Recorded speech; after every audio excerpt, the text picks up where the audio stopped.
Alright, so this is just a quick video to show you basically a way to avoid if this button here doesn't work. I know obviously it looks like it's been through a lot, and it has, but this button here doesn't work for me, right?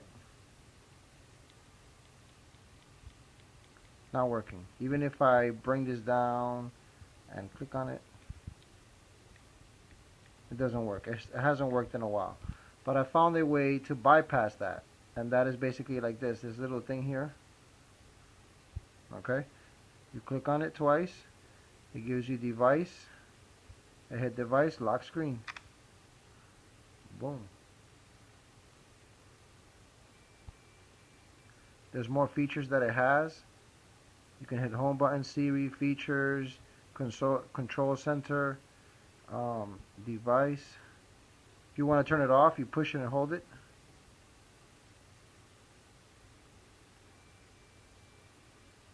Clearly you see my screen's messed up. I'm just giving you an example. Alright, so how you would do that is you'd go to your settings, then you go down to, let me see if I remember this, it's been a while since I've done this.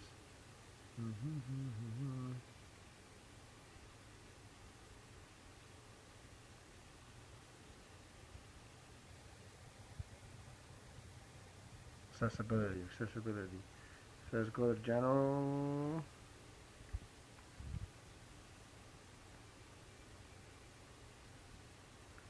Alright, we're going to general. And from general, we go to accessibility. And then you scroll down.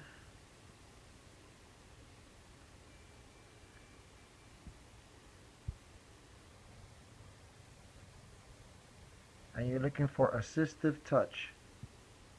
So I turn it off. That thing is not there anymore.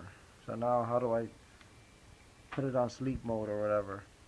So again, to turn it on,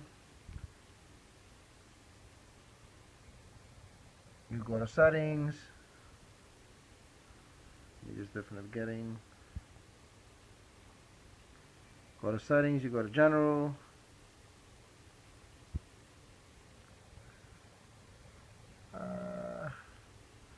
Accessibility. Scroll down to where it says assistive touch. Turn it on. And when you do that, now you got this dot. This dot, you can move it anywhere you want. Normally what I do is I keep it up here, right between the two apps. This way I can still open up Google Maps, or I can open up the clock, and I can still lock my screen. So that's not the home button, that's the lock, I guess the lock or the sleep button. So if your sleep button doesn't work, this is an option for you. You use the assistive touch. Peace.